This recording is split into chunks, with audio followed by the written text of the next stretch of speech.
Welcome back to another episode of Good Teams Win, Great Teams Cover. We're here to do our 2024 NFL redraft. We're going to roll the clock back 12 months, redraft the 2024 first round with what we know now about how the rookies performed and what team needs are, and see just how different that board of 32 first rounders may look 12 months down the line.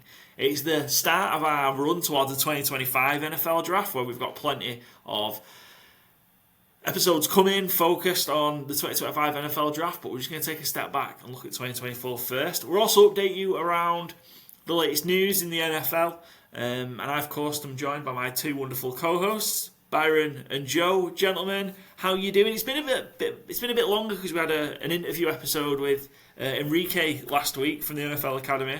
It's been a while since we've been together, but yeah, how are you doing? Well, me and Joe got together last week. Yeah. Figured you were having your time with Enrique. Me and Joe didn't want to miss out entirely, so we had a catch up. But yeah, I'm looking forward to this episode. To be fair, I've been mocking it in my head and on Excel a little bit. Who's going to take who? And that was a stacked draft last year, so this should be a really fun one, I think.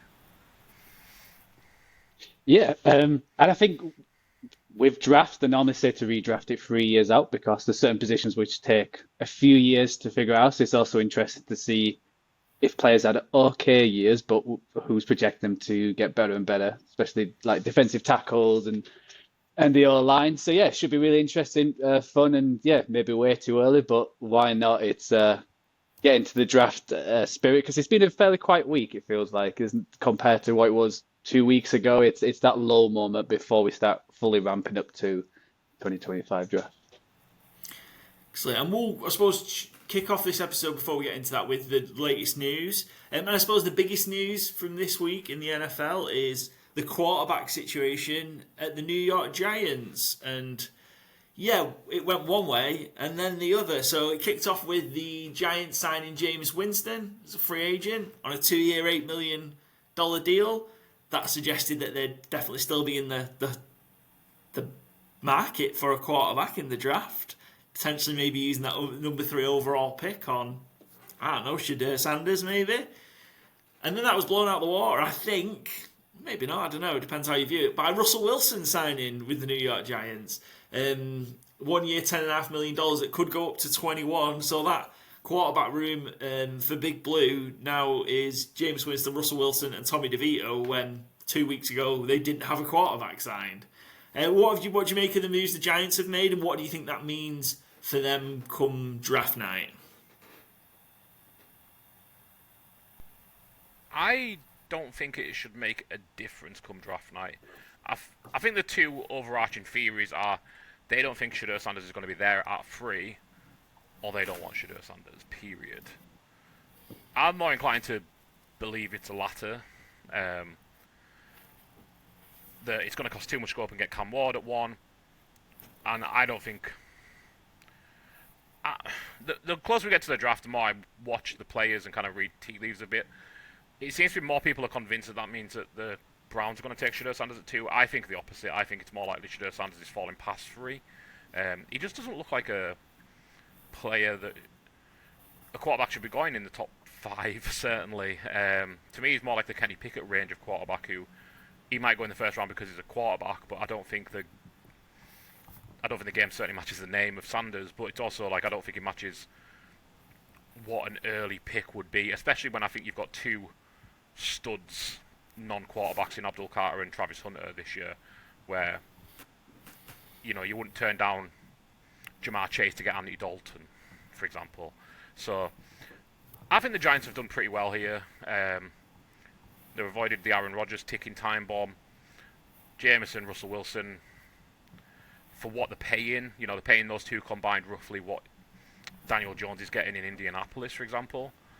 I don't think they're any worse off there. I don't think Russell Wilson or Jameson is the long-term answer, but I don't think it boxes them in that they need to get a starter this year in the start of the draft either. So I think they've done kind of okay, all things considered. They tried to get Stafford in there.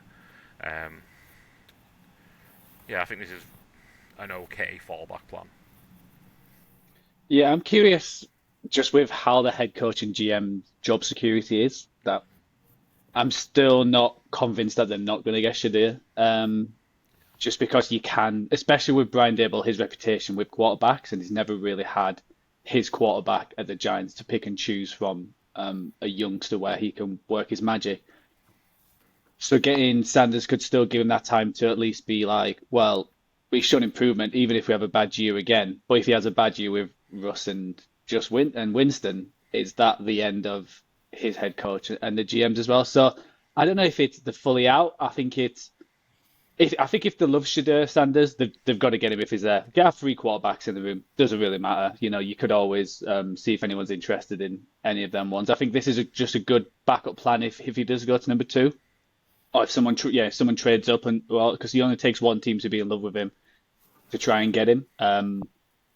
So it just has that backup that if he doesn't go wrong, you've got some, you know, good is a stretch. You've got capable quarterbacks. I'm curious. Yeah, that's a weird quarterback room if it is just them. And if you had Sanders in there as well, that would be one of the craziest quarterback. That like now they're not doing the um Hard Knocks. No. oh what's it? Yeah, Hard Knocks behind. It would be perfect for the Giants to have the Hard Knocks if that was the quarterback room. But I'm guessing Oh, the one with how last year went. and we haven't So, even mentioned old Tommy D. yeah, that'd just be wild. Like. It's crazy, and it's like it'll be weird because like Russ has got, if he's fairly, the last few years have been, running one of the most boring offenses in the last few teams. While Winston's the complete opposite. It's the most exciting, but it has its negatives, which is with the positives. So yeah, I'm curious how he'll affect their draft strategy. Obviously, our fans on the clock, peek behind the curtain. The Giants have already picked, so before that went in, so we'll see if the Giants stick with the plan or if they're just going to go for the go on the defense or Travis Hunter if he's still there. And presuming if Russ is the starter, which money says he will be, it does mean going into the season, Dallas are the only team in the NFC is without a starting quarterback to have played in the NFC Championship game. Wow, what's that? Yeah, what depressing stat. Yeah, I just can't imagine the battle to do the pre-game speeches between Russell Wilson and Jameis Winston as well. Um, yeah, which will be mad. But I got real excited thinking we could get a season of Winston throwing the ball to the Malik Neighbours here. I mean, for a fantasy perspective, surely Neighbours is more valuable with James Winston starting at quarterback than Russell Wilson for sure. Because Jameis isn't going to be shy about slinging that ball down the field, and Russ certainly was for the Steelers towards the back end of the year. But yeah, interesting moves, and like I say, I'm not sure it completely rules out any of the options for the Giants, like some people seem to suggest it is, but. It does make it interesting. It does give the Giants options, and ultimately that's what you want to do. You want to be in a position where you aren't forced to do anything in the draft. That you have got options, and you can kind of play it as it goes, even at the top of the draft. So Yeah, and I wonder if they can trade that pick as well. If someone wants, someone's like falls in love with Travis Hunter and like he's the guy we need, just move down a couple of spots, 4 or 5 spots, someone like the Panthers or whatnot. You can easily, if Carter's still there and a team wants a defensive lineman, get a few picks, and then get Sanders a bit further down. So yeah, it gives them option. Then if they do miss on cat, if someone else jumps up, then they've got that fallback. excellent. So the a couple of other bits of news. Then we'll stick with the quarterbacks. The Pittsburgh Steelers don't really have one. I still don't have one. Aaron Rodgers came in for a visit. He was there for 6 hours. The selfish bastard did that. I think it was on the Friday of March Madness. All them games going on, and Aaron Rodgers is just taking up time at the Pittsburgh Steelers facility, meeting everyone. Left without a deal, and that's been nearly a week now, I think, and still no noise on it. I suppose, question, what do you think is going to do? Is it inevitable that Aaron Rodgers is just going to sign with the Steelers? I think it's more likely than not he signs with the Steelers, but I've been saying this since before free agency that I think he might just retire. I don't think he likes being a bit part in everything. I'm not too sure. I think if I had to lean it, I'd probably say it's like 50, maybe 60-40 that he signs with the Steelers. maybe 20 he signs somewhere else, 20 he retires. Yeah, I'd say he probably does sign with the Steelers, but man, this has been it's just been classic Rodgers, dragged out for no good reason. Man, the guy loves attention. It's kind of pathetic. There's a rumours, isn't there, that because Pat McAfee show is going to be in Pittsburgh soon. So there's a big thing: is he going to come on to like announce it then? Yeah, to reveal it in Pittsburgh and come out of in a jersey and have the media attention that way. But I'm also curious if he's just waiting for the draft, see what teams, if the Steelers end up drafting someone, is he really want to go there to compete with a rookie, depending who the rookie is? So I think he's similar to Cousins, where they're both just going to wait until the draft's done and just choose which team they think they'll start, and there'll be no pressure or scrutiny around a rookie QB sitting behind him. Yeah, there doesn't feel like there's too many landing spots even now, though, does there? And I suppose potential the draft means there are even fewer, I guess. I guess maybe the Vikings need a backup, and that ain't going to be Kirk Cousins. You can't see Rodgers completing the full career path, can you? I suppose the Browns, if they don't take a quarterback at 2, which I don't think they will, does that feel like a place for Kirk Cousins? I don't think it feels like a place for Aaron Rodgers. So, yeah, the only start is in and it might just wait to see if there's any injuries. We saw what happened to JJ last time, and if he just sits out, like he doesn't have to do. He didn't turn up to the Jets for a while, so why would he want to sign for someone early? So he could just sit out the summer, see if anything happens, and then get in there rather than just going to a bum team where he's going to have another terrible season.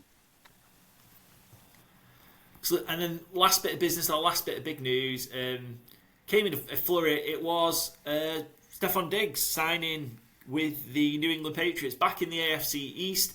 So long-time Bill had a year in Houston off an ACL injury, and he signed for potentially big money. I guess very incentive laden. But it's 3 years. I suppose could be 69 million, but is much more likely to be in the mid-20s. I think it's 23 million as it is. So a hell of a incentive laden contract. But the Patriots do need weapons. Their wide receiver offering last year was pretty poor. Can Diggs do a job for the Patriots even off the back of a big injury like that? I don't want to say we don't know, but we kind of don't. He was good up until his injury in Houston. He's been good forever up until his injury, period, I guess. We'll see how he comes off the injury. If he's back to how he was in Houston, I think he's an absolutely fine pickup. They're paying too much for it, but they couldn't give the money away, so that's what you have to do. Like, Diggs knows that they can't pay anybody to come. They're offering Chris Godwin $30 million a year, and he took a lot less to stay in Tampa. There was nobody available on free agency. If Diggs is close to what he was in Houston, he was getting open a lot, he was getting a ton of receptions, so I think it's absolutely fine for them to do. Like I say, it's obviously an overpay, but they can't spend it, so going to have to overpay somebody to take it. And Drake May needs receivers desperately, so I'm curious by the expectations of Patriots, team and fans should not be too high with Diggs. I don't think he's no longer that number one wide receiver. I think he's a good 2 slot kind of guy. He's not going to, put on the burners anymore for this Patriots team. So they still need lots and lots of players to fill out that. They still need a true number one. I think if they get someone, Travis Hunter's mentioned as the number one wide receiver in the draft, then yeah, it's a great compliment. And we'll see. Obviously, there's been the stories that he's doing better than ever. He's doing well in his injury progress. He's already running and all this kind of stuff. But it is very off-season kind. I'm sure everyone who has a big injury, knee injury, are always ahead of the schedule. Maybe the schedule is just wrong for most people, and they're just adding a couple of months just to be able to have that headline going into the summer. So I think it's a good pickup. It shows that the Patriots just, they can't get. It's not a wide receiver haven for people to go to. They've struggled, last couple of years, even trying to trade players where they're like, I'm not going there, so don't trade me there. So they have to spend money, but they've got so much money. Then why not? Who else are you going to give it to? There is just on the wide receiver note. I'm really excited to see Keyshawn Booty next year. I thought he had a really good second half of the season, and he was so highly touted at LSU, and then he kind of fell off for disciplinary reasons, ended up going in the 6th round. I think he might be their wide receiver 1, but if you get Booty, Diggs, and a Travis Hunter, I think that'd be real exciting. Is this a hint at the 2024 redraft here, Byron? No, he was in the 2023 draft. He went in 6th Oh, was it round. 2023? Yeah, Fair he done enough. nothing as a rookie. Okay.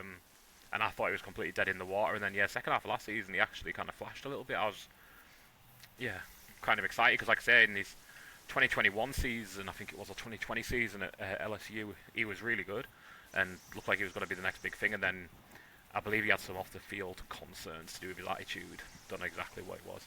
And then, he ended up going 6th round, did nothing as a rookie. He's like, he's probably just done and washed.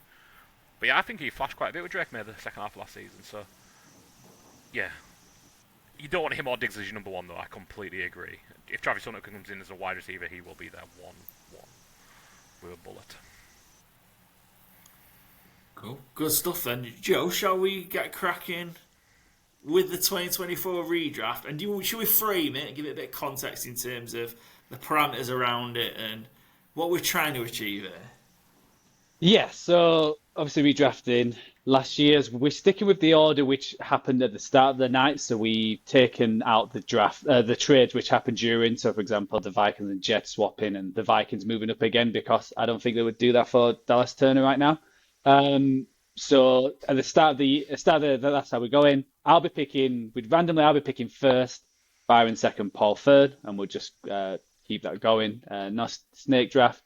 And yeah, we're picking, and we're basing it on what their squad was at the 2024 draft. So it doesn't really matter what's happened after that in terms of, for example, this year's free agency doesn't count. Obviously, Philly aren't Super Bowl champions. Life is good.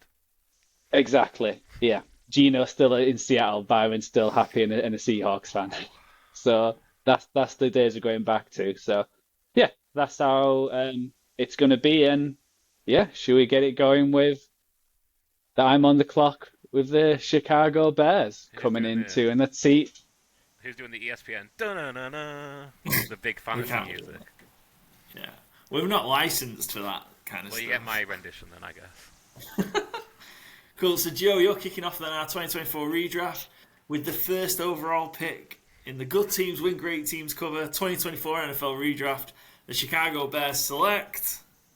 I think this is a fairly obvious one. I'm going to go Jaden Daniels, quarterback out of LSU, who obviously went to the Commanders. So he's getting taken instead of Caleb Williams. I think you can't, with what happened during the season, arguably the best rookie season by a quarterback.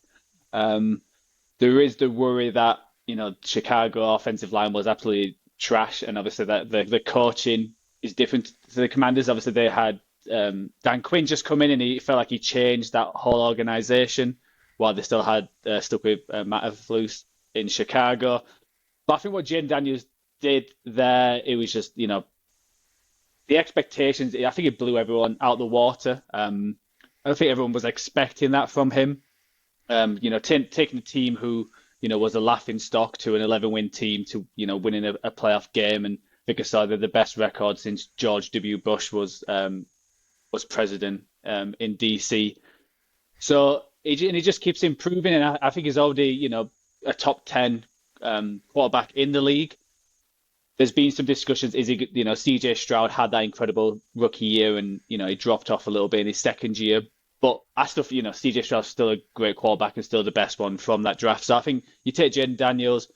I think the Commanders didn't have a great offensive line as well, so I think he can counteract that. I think right now he's shown that he's a great quarterback. I still think Caleb Williams can be a good quarterback, and he's certainly shown promise. And I'm curious where he goes, but I feel like Jaden Daniels has the higher floor. But yeah, it was in between the three. Obviously, Drake May, I think he could be a great quarterback too, but I just think Jaden Daniels shown it, and we know he's already a great quarterback. And as long as he stays fit, I think he's going to be, a top 10 quarterback in the foreseeable future. Did any of you guys would you have gone anywhere different, or is it a slam dunk? Slam dunk. Yeah, and look, you heard it from me last year. This would have been the pick I'd have made for Chicago. sort of just went on about not necessarily as much as I did love Jane Daniels, but just how much I wasn't a fan of Caleb Williams. And he will inevitably prove me wrong and turn out great, Caleb. But yeah, I was screaming that the Bears should be taking Jaden Daniels and not Caleb Williams. But yeah, it's the right choice, I think. Cool. Right, let's move on to the second pick, and this goes to Byron, and this is the team who took Jaden Daniels. It's the Washington Commanders. Byron, where you going with this one? Yeah, Phil Washington. They finally find a franchise quarterback, and we just snatch it away after a year. Take him away. But they do get a chance to still have a franchise quarterback, despite what Paul might think of him. They're going Caleb Williams, who, yeah, not a perfect rookie season by any means, but I think quarterback is king. I still think he has the most upside of any quarterback on the board. One that I would have kind of close, but yeah, to me it's very clearly Caleb Williams at 2 here. But needs to cut out some bad habits, certainly. So, yeah, Jade Daniels in a tier of his own, but then I think Caleb Williams at the top of the next tier for me. Yeah, I think I would have gone Caleb as well. It would be close with Drake May. I think that would have been more of a coin toss. I think Drake May showed it, some good stuff going down, and he was probably the worst organization out the three. But yeah, now Caleb's. I think this is like next year is a big one. Obviously, getting Ben Johnson in, getting a brand new line. If he doesn't deliver, if he has a similar okay-ish kind of year, is he going to look like the Trevor Lawrence kind of pick where we thought he was going to be generational and then he's not quite mid. He's just a average, lower level franchise quarterback. So I think it is a big year for him, but I would agree I would have taken Caleb. I'm curious, I'm always curious, if Bears fans, because I think they've fallen in love with Caleb just because it is their quarterback, if they would rather have Jaden over Caleb. 100%. I think they would. Yeah. I think if they thought about it, they would. I think, there'll be plenty of Bears fans who would say no just out of pride and spite, but I think Caleb too makes sense. Yeah, I think just Jane Daniels didn't have a good rookie season. Jane Daniels had an unbelievable rookie season.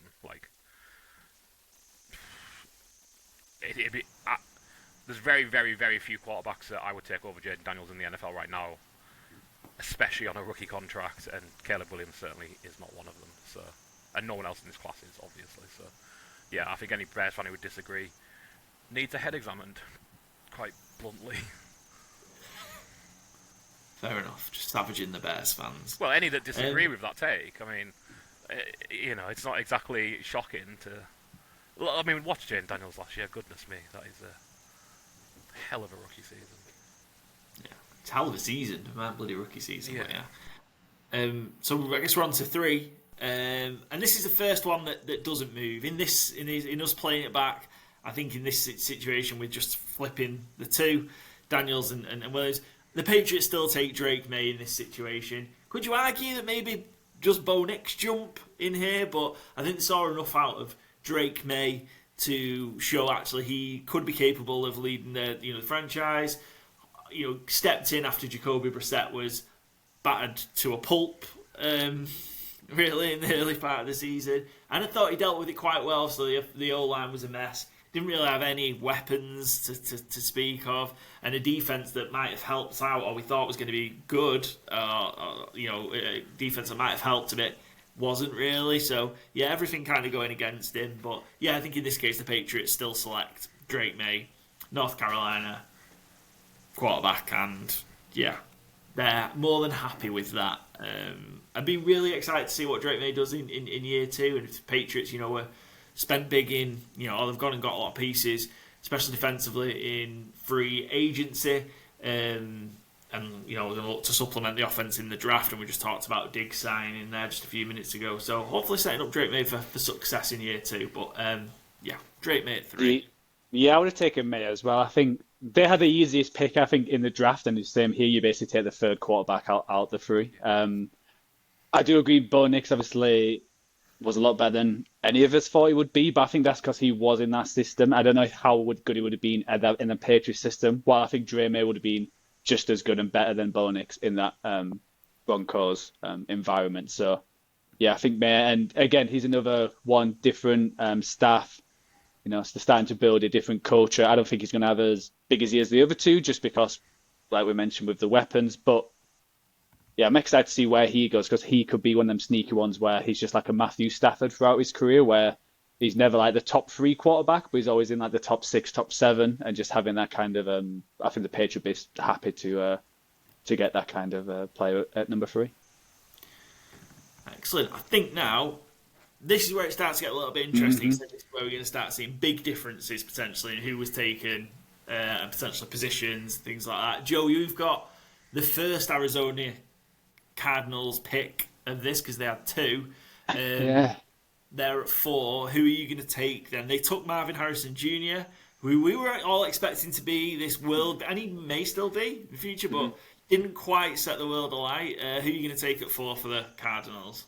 Yeah, it's a tricky one because it's one of them weird ones where because we had such high expectations, he's still got nearly 900 yards and 8 touchdowns. So he still had a relative great season, but we just expected him to be, like doing a Brock Bowers kind of thing where he's setting records, and some of the other wide receivers who went below him had the kind of great seasons. This one I found tricky. I've gone back and forth. Obviously, there's Bowers, double tight end. You've already got McBride, getting, arguably 2 out of the top 4 tight ends. You could go wide receiver. You could go Malik Neighbors because I was obviously in need of theirs. That's why they went by Harrison. But I'm going to go defense. I think this team had so many no names on defense, and they need someone who's going to change that culture. And I think having that pick near the bottom of the first round, I think they can get one of these wide receivers who, I'm curious who's picking the second Cardinals pick because I hope you got that strategy where I'm thinking one of these wide receivers who will slip down this board. So I'm going Jared Verse, the rookie of the year, defensive rookie of the year from the Los Angeles Rams. He was just incredible. Again, another player who performed outstanding. With the amount of pressures, I think I saw a crazy stat about Jared Verse. I think when he pass rushed, so this is something he needs to improve, but this is just how outstanding he was. He had a 33% missed tackle percentage when pass rushing. So he was missing the tackles. So if he drops that down to 20% around that, he's going to get double-digit sacks every single year. And this Cardinals team's not really had an outstanding edge rusher for ages. So why not change that defense? He racked up 76 QB pressures, ranking 4th in the league. He's just going to be, disruptor nonstop. Take out the Rams building and put it into the Arizona and let that defense start improving under their defensive head coach. Where would you guys have gone with this one? I'm curious if that's all you would have gone, Bowers or maybe a wide receiver, or even Joe Alt as well was an option as well. Get your T in there. Yeah, Jared Verse would have been the pick I'd have made for the Cardinals. Ultimately, that's in 2024. They go get a pass rusher later on, and I'd take Jared Verse here. So, yeah. Yeah, it's a really good question. I wouldn't have done Bowers just because I love McBride so much that I think that would be kind of the definition of luxury. I would have been torn between Neighbors and Verse, and there's definitely more wide receivers than DNs. So yeah, I certainly can't knock it. I'm not 100% sure which one I would have taken, truthfully, gun to my head. I probably would have leaned Verse, just because of the amount of wide receivers available. But yeah, really tough one. And I was kind of thinking that we would go kind of chalk with the first 3 picks, and this is where the draft would really start in earnest. And yeah, you've done a good job, Joe, of not sticking. I kind of knew it wouldn't be Marvin Harrison, but I really wasn't sure where he would go, whether it would be Neighbors, a tackle, or Verse, really. So, yeah, great pick. Excellent. All right, let's move on to the Los Angeles Chargers, who took Joe Alt, offensive tackle, and the original one who's still available. Where are you going, Byron? Where are you thinking for your probably 4th favourite team? The Charbors, Los Angeles Charbors. Yeah. Again, a really tough one between standing pat with Joe Alt, who had a good rookie year. I don't know if he quite lived up to his own hype. Well, not his own hype, sorry, he didn't say it himself, but the hype that was given on him as, kind of an instant Hall of Famer is how he was described. And I think he was good, but not that level. I'm going to go for what I'm not sure Jim Harbaugh would love so much, but I'm going to go Malik Neighbors, who was the standout wide receiver in the class. sixth most receiving yards per game, had the second most receptions per game, and this was with Danny Dimes, Tommy DeVito, Drew Lock. I feel like I'm forgetting someone who was thrown in there as well for the Giants. Terrible offense, and yet Malik Neighbors continued to shine. Lad McConkey obviously had a great rookie season, put up 1,100 yards himself, but I think put Malik Neighbors with Justin Herbert, and yeah, you've got next 10 years of incredible LA football sorted out. And there was a lot of good O-linemen later in this draft as well. So I think, again, in the second round, you can maybe try and hit on one. And as much as there's going to be wide receivers available later in the first round and start of the second round, I think Malik Neighbors is a bigger difference maker than Joe Alt has been. So that's kind of my thinking there. And Chargers need receivers. I think I would have gone stuck with Joe, just because I feel like you said he wasn't outstanding, but he was still, better than what you expect from a rookie. Like, some rookies come in and is dominant, but most don't. So I think he's definitely one where maybe in 3 years' time we do a redraft again of this one, and we're looking at this like, oh, Joe Alt's just a all-pro left tackle for the last 2 years, and he's going to be set going forward. And my only reason I put it on Joe Alt is that it feels like it's harder, like offensive tackle is harder to draft and to pick up than a wide receiver. I find like QB is number one, like it's the hardest to get that guy, and I think tackle's the second hardest. I think wide receivers, there's plenty of players you can hit on. They hit on a one in the second round, which he'll probably go in the first this one. But I think you can pick up decent wide receivers elsewhere. But I think like tackles, it's usually harder to find, and there's like such a need within the league. But I can't complain with Malik Neighbors as well, because he was probably in between him and probably he was the best wide receiver last year out of the rookies. So, would you go, Paul? Have you got any comments with going Malik Neighbors? I think I'd probably gone with Joe Alt as well, but understanding kind of what the Chargers lost going into that off season, Keenan Allen, Mike Williams, there was certainly a huge need for wide receiver, and taking what was the best one on the board makes sense. It was a culture pick, wasn't it, Joe Alt? I think for the Chargers, it was we're going to get tougher. We're going to change the way that this Chargers team is perceived and do it in the trenches. And but Neighbors is a great pick there. He was incredible last year. So. Yeah, let's move on to the team who took Neighbors one step later. And I think this one's one of the most interesting one, is the New York Giants. Paul, it's up to you. What are you taking here? Yeah, in our 2024 redraft, the Giants coming off the back of, season beforehand, paying Danny Dimes, obviously had the great season, and then it was a mess.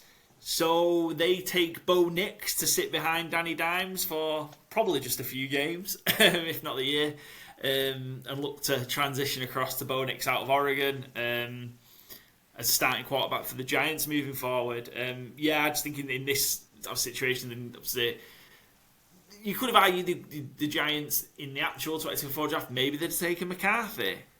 At that point, there was certainly talk about that, but given what Bo Nix did on the field last year, Bo Nix rises to become the fourth quarterback off the board this time, and not the sixth one like he was in the actual 2024 draft. And we saw elements of Bo Nix a little bit with that style, because he was able to move the ball on the ground, he would run the ball, wasn't scared of being physical, a bit like how Daniel Jones kind of played, and then he gives Brian Daboll that kind of quarterback that he can start with fresh and potentially maybe build around. So Bo Nix to the Giants. Yeah, that's from I was hoping Bo Nix would sneak to the next pick. But yeah, it's definitely these teams. I think the Cardinals and Chargers, they would have been loved to have been able to trade if people knew what the QBs were, because Bo Nix was definitely the fourth, and you've got two under there who'll probably get drafted fairly high. But yeah, can't complain. They need a quarterback. We're just talking about on the start of the show. They're fairly stuck and wondering where they're going to go. And then the question is, would you rather Nix or Shedeur Sanders? So if you prefer Knicks and you think he's the higher quality QB, get him in this draft, and then you're sorted at the QB, which is the most important position. And yeah, like I mentioned, he's certainly shocked. Not shocked. He's certainly like I think we weren't the too fan of the Broncos pick, but he proved us all wrong. And having Brian Dable, you've still got a offensive guru head coach who can work with him. It's not like he's going to someone who, you know, like the Bears, basically, like Matt Everflus. So yeah, I think it's a great pick. Byron, any thoughts on this one? Not hugely. I think this is kind of a no-brainer. Yeah, I think good, solid pick, and exactly what I would be doing as well. All right, let's move on to the Titans, which is my pick. Which, yeah, I was hoping that Knicks would fall there and it would be an easy pick because this is a team who went into the year thinking, Will Levis could be their quarterback going forward and seeing where they're going. So that's the main decision here: is do I go Penix or JJ McCarthy, or do I go Joe Alt? I wasn't expecting Joe Alt to slide this far. Obviously, they went JC Latham last year, who didn't have a great year, very up and down. He's still got, he's still a prospect. And again, in a couple of years, we could be like, oh, it was a great pickup. We just needed a few years to get used to the NFL level. You know what? I want to keep the memes going for 2024. I'm selecting Joe Alt at left tackle because how I'm thinking of this, would I rather have Penix and McCarthy and God knows who at tackle, or would I rather have Joe Alt at the left tackle and then get Cam Ward the year after because they're probably going to have a terrible year with playing Will Levis. So I'm going to go Joe Alt because I think he's going to be an all-pro kind of tackle. I think he's only 21 years old. He was, he was still ranked fairly high among offensive tackles. And usually in the first year, if you're not absolutely horrendous and making terrible mistakes, and you're looking a good solid player, then that's all you should expect from a rookie. And I think he should a little bit more than that. So I have faith in Joe Alt. Then in a couple of years, he'll be one of the standout left tackles, and the Titans will be very happy going there. Would you guys have gone quarterback instead, or? I think it's. Oh, interesting. I think it's the right call because I think the thought process was right from the Titans in terms of looking to protect and build and around obviously Will Levis. And in this situation, you get arguably the better player in Joe Alt. So yeah, I think it makes sense. Would you go now, Byron? Yeah, I think a limited sample size, but knowing what we know of Penix and kind of the hype on JJ McCarthy, I probably would have taken either quarterback. Just because the Titans, we know Will Levis isn't the answer. Joe Alt is obviously a really good tackle, but we don't know that they would have ended up with the number one pick next year if they ended up with Joe Alt instead of JC Latham. So, you might be a year down the line with a good tackle and you might be picking fifth in the draft, for example, rather than first, because it kind of fell into first, let's be fair, with the Giants beating the Colts and New England beating somebody, Buffalo, was it, on the last game maybe? They got a late win, I can't remember who it was again. So they easily might not be picking first. So then you might be looking at like Joe Alt, Will Levis, and add another tackle in there, or add a pass rusher or something like that, and you're still without a quarterback. So I think knowing that Will Levis isn't the answer, I would have went quarterback. But it's hard to say no to Joe Alt because I totally agree. I think he's a really, just got up Malik Neighbors ahead of him is certainly no indictment on Joe Alt. It's just more how highly I believe in Malik Neighbors. But yeah, these teams who are quarterbackless, I think, are kind of rudderless. And, you look at someone like Joe Thomas all them years in Cleveland with no quarterback, and, you can be the best tackle in the league forever and you still don't get a playoff appearance, whereas plenty of good quarterbacks, do get there with not always perfect all lines. But, again, hard to say no to Joe Alt. So. And that gives me a really tricky decision with Atlanta at 8. Yeah. The draft pick, obviously when Penix Jr., we all were shocked, laughed at, thought, what the hell they're doing? Turned out to be a good pick by the end of it. Like, what do we know? So, where are you going? Are you sticking or are you twisting with the Falcons? I'm going to stick with Michael Penix. There is zero chance I would have done this a year ago. 0. I couldn't believe he took Michael Penix in the draft. I think that's one of the most shocked I've ever been watching the NFL draft, truthfully. I thought Paul was trolling us when he said it because he was a little ahead of us on our live stream. But I will say I was really impressed with Penix when he came in. And I hated the Falcons process. I still do. You know, if you're going to pick Kirk Cousins, you shouldn't then draft a quarterback. But I have the benefit of seeing the 2024 season. And Kirk Cousins, the one bit that got right was probably trying to replace Kirk Cousins before he even played a game. Because he did not look up to quarterback in a NFL team last year. He's certainly not a long-term starter anymore. You know, we don't know where he's going to end up at the 2025 draft after it. You know, I think he'll go somewhere that doesn't have a quarterback, or he'll just stay in Atlanta. But yeah, I think they need to get the future sorted, looking at what Kirk Cousins is. Like I say, I thought it was crazy at the time, but still hated the process. But I'm going to repeat the process. So yeah, I'm going to give him a quarterback because Kirk Cousins isn't the answer there, and you need a quarterback. It's very tempted to take... I'm not going to drop a name, I guess, because we'll see where he goes. But yeah, some certain players very tempted who are better overall players. But again, I just think the quarterback is so important, and Kirk Cousins isn't going to be it. Penix, I was really impressed with him. His poise and his... I don't want to say just his throwing, but he looked like what he did in college, which I was surprised by. I didn't think he would make the adjustment to the NFL as well as he did. So yeah, I'm going to go Penix. Nice, right. We're moving on to the second Chicago Bears pick. Obviously, they took Jaden Daniels with the first one in this redraft. So we're over to Paul. In the original, they took Rome Odunze, the third wide receiver off the board in the original draft. Obviously, only one's gone so far. So you sticking with that position, or are you thinking elsewhere? You know, offensive line, defense, or yeah, what are you thinking, Paul? Yeah, I think obviously we saw them take Roma Dunze with their second pick. There are options. Marvin Harrison Jr., I guess, maybe at 9. You know, if the Bears would have got that option on draft night in 2024, they would absolutely snap your hand off. But I'm going to go to the O-line, and I'm going to, you know, what we saw from that and what we know. Was that it was still an area of weakness for the Bears, and that they still were going to need to do more to help protect Caleb Williams. They got Darnell Wright the year before. I guess he was played right tackle. This might be the first one that maybe starts to shock a little bit, given, you know, the players that were picked and where they're at. But we saw the Bears this offseason do a lot of work to repair the interior of the offensive line. And that's where we're going to go. And I think given the level that they played at, even though they weren't picked in the first round in 2024, they were picked in the third round in 2024, and they were picked by your San Francisco 49ers, Joe. We're going to go for Dominic Puni. Yeah, I think just how he performed in 2024, given the need, and it's easy, you know, again, it's always, you know, benefit of looking back.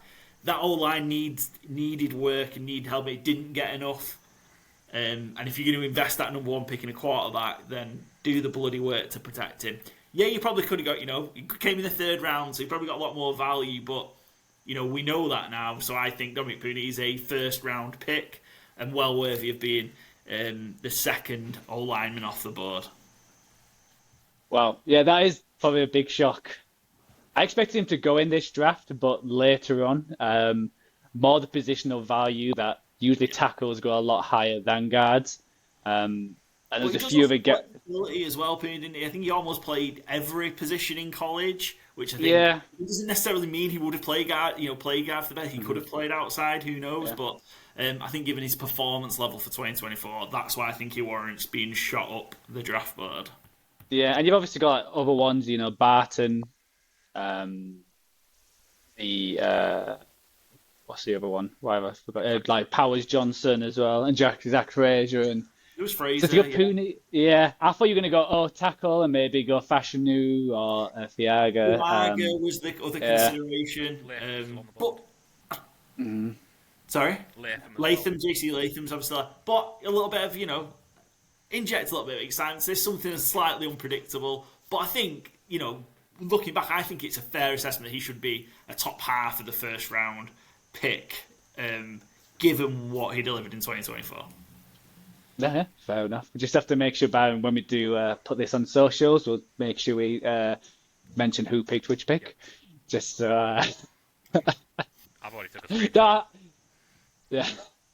Yeah, it was obviously a great player for the 49ers. He came into the draft as a left tackle, but played guard. He wasn't expected to play, but with injuries, he played the most snaps. And yeah, happy that we picked him up in the third round. Like I said, maybe a bit too high for me, but the Bears need, and I probably would have gone on the line as well. But yeah, Byron, would you have gone somewhere else, maybe a different position, or would you have stuck with the line? Zero chance I was taking Dominic Pooney at 9.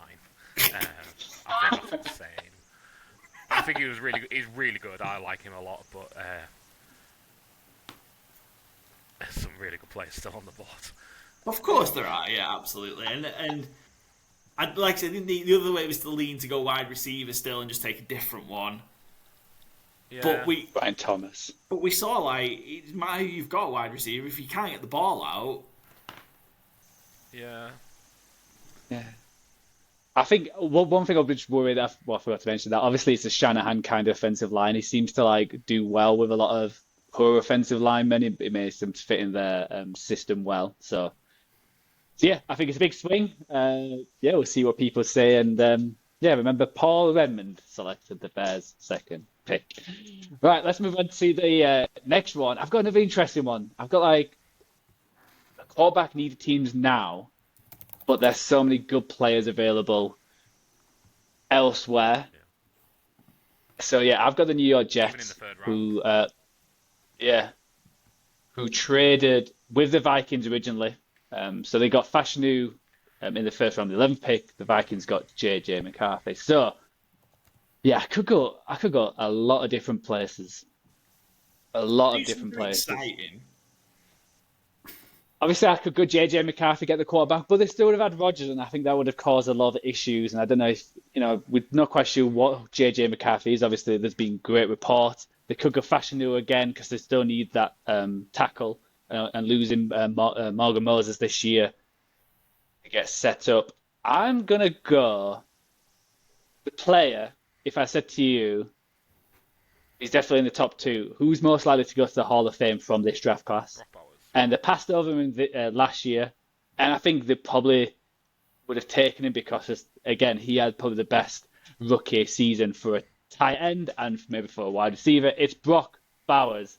The New York Jets are selecting Brock Bowers at tight end to get extra weapon. Him, Wilson, if they still get Adams, gives a bit more to Aaron Rodgers. I don't think he would have. Obviously, that line still would have been not great, not getting Fashanu, who didn't play all this season but came in due to injuries. But I feel like Brock Bowers, his trajectory already is a Hall of Fame. Obviously, he could have terrible years going forward, but he's just had the best season of a tight end rookie. Most receptions, most receiving yards, all that kind of. And is he already the best tight end in the league? The question is the draft value, is a tight end worth more than offensive tackle this high up for the Jets? But he's a slam dunk. The other tackles and even J.J. McCarthy are not guaranteed. So I'm going to go Brock Bowers. Byron, I'll go with you first. What do you think? Yeah, no doubt for me there. I'd have took him at 9, truthfully. That was my pick in my head for the Bears. Such a difference maker. Set it and forget it for the next 10 years in theory. A really important position. And yeah, the Jets have a quarterback in 2024, so they don't need one. If you take J.J. McCarthy there, it's going to be Aaron Rodgers starting anyway, because as we know, he's injured. So, yeah, I think Bowers is kind of a smash at 10 there. Or would you have gone elsewhere, or happy with that one? I mean, yeah, I think he's in and around his original draft position, which I think is fair. So, yeah, it was phenomenal, wasn't it? His rookie season, it was crazy. And yeah, it might just then help as well, kind of showing what he could do. Also, might have, maybe you don't need to go trade for Devontae Adams then, and maybe that helps Garrett Wilson a little bit. And yeah, might have helped the Jets a bit further down the line as well. And maybe Robert Saleh wouldn't have got fired in London. Right, move on to the next pick. It is back to Byron. So this is the Vikings' first pick of the draft. Obviously, just as I mentioned, they did trade up one spot to get JJ McCarthy, who obviously got injured after preseason games. There was glowing reports coming out of camp, but he got injured, missed his first year. Sam Darnold took over and had a great season. Got him paid by the Seahawks. So where are you going, Byron? I think this is one's an interesting one in terms of quarterback. Do you fall back to Darnold and go somewhere else, or do you get your future quarterback sorted? Yeah, it is a really tough one. Because temptation is to take McCarthy and know that he's going to miss a year, but you've got him for next year. There's still some very attractive skill position players available. You can go maybe tackle, a couple of tackles that you'd be happy with. Defensively, outside of Jared Verse, kind of take your pick at this point. I'm going to go strength on strength, and we're going to go into season with Sam Darnold as our quarterback. A lot of people say we might have the worst record in football. I don't believe that's going to be the case. So I'm going to, what can we do with an offense of Aaron Jones at running back, Justin Jefferson the best wide receiver in the league, Jordan Addison, speed threat, TJ Hawkinson, and add Brian Thomas to the mix. You try and slow that down. Do we need a quarterback? No, I'm Kevin motherfucking O'Connell. We will scheme it open. You try and slow those wide receivers down. We got Brian Thomas at 11. Yeah, I love this pick. It's a great landing spot. He's a phenomenal rookie season. He was incredible, Brian Thomas. And maybe because of how good Neighbours was, and probably Bowers as well, it took a little bit of the shine away from him, but and maybe he wasn't given kind of maybe the airtime, and the fact that he just plays in Jacksonville doesn't quite get the airtime that he deserves. So, yeah, I thought he was really, really good coming out of LSU, and, put together a great rookie season again, and the Jaguars were just naff again. So I think in that Vikings team, would be absolutely electric. Love the player. Maybe not the pick, since they've already got a great room. I probably would have gone defense to build it up a little bit more. Just because, obviously, they still had a great year when both the first rounders, one didn't play and one didn't have a great year. So probably would have gone defense. But, that'll be the scariest looking 1, 2, 3 out there. I'm curious what his productivity would have been, because obviously he was the only target in Jacksonville, and going to Vikings is probably like the fourth to start the season. So would he have the same production? But there you go. All right, Paul. Yeah, Paul, you're next with the Denver Broncos, who obviously took Bo Nix in this draft. Are you going the same position, or are you going for another guard to fill this spot? There's no need to be mean. I think that's a great pick, by the way. Dominic Pena. Anyway, no surprises. JJ McCarthy here. I think obviously the next quarterback that was selected after these 5 was Spencer Rattler at like 150 something. So it's realistically the last chance for the Broncos to get their quarterback, just like it was on draft night itself. So JJ McCarthy to the Broncos.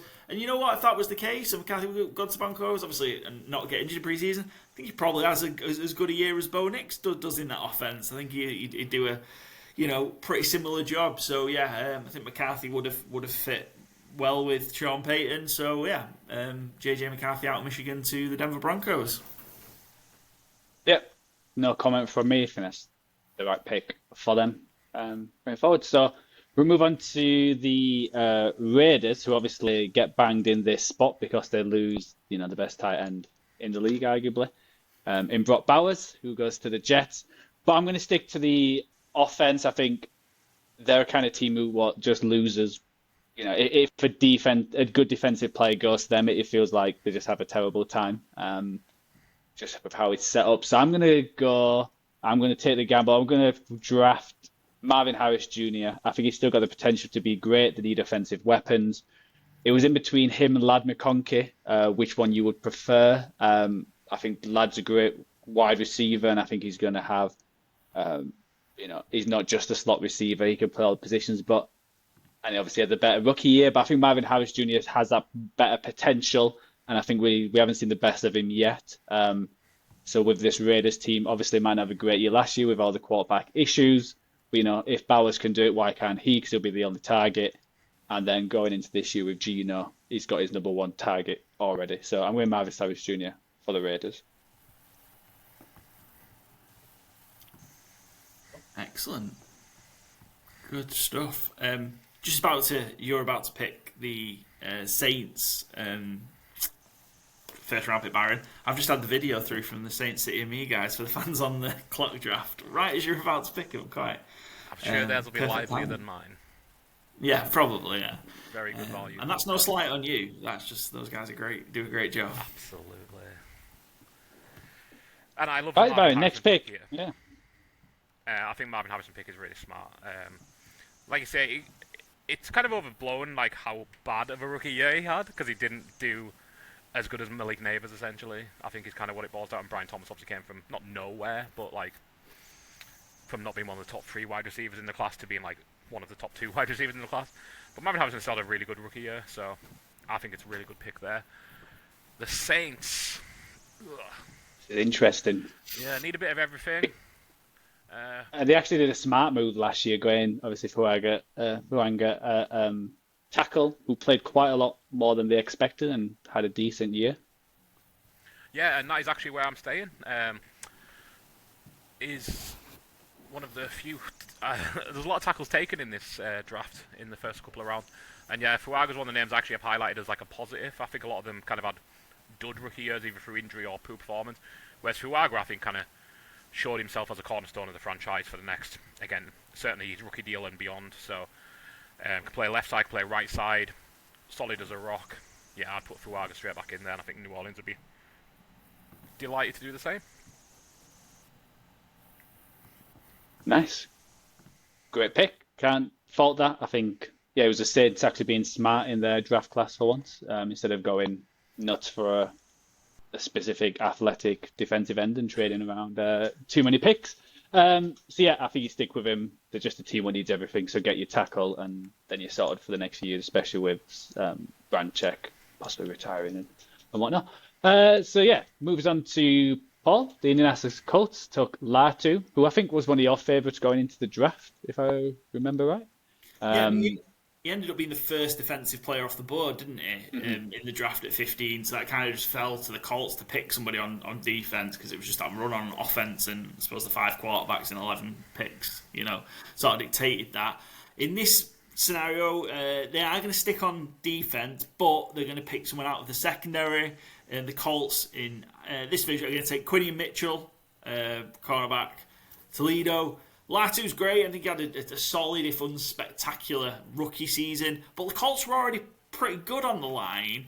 They had set a franchise record the previous season with 55 sacks. So while adding to that, obviously, his strength, adding to that strength, great. That was the luxury of having the first defensive player fall to them, and clearly they felt he was the best one.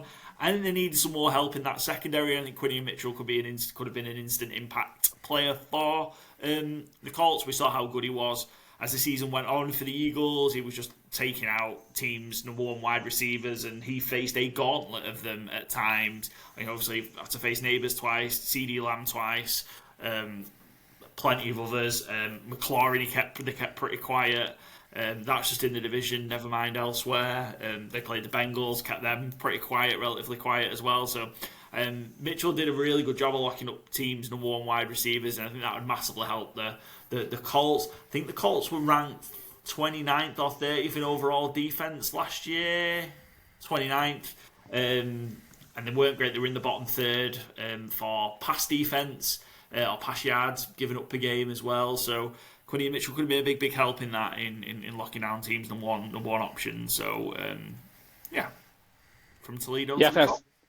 That's a great pick. That's the pick I would have gone with the Vikings, just to get that lockdown corner. He felt like a player who, there wasn't as many splash plays as some of the cornerbacks, but that's because no one targeted him. I think the same amount of targets with Darius Slay, who's been a constant Pro Bowler. So great pick for the Colts.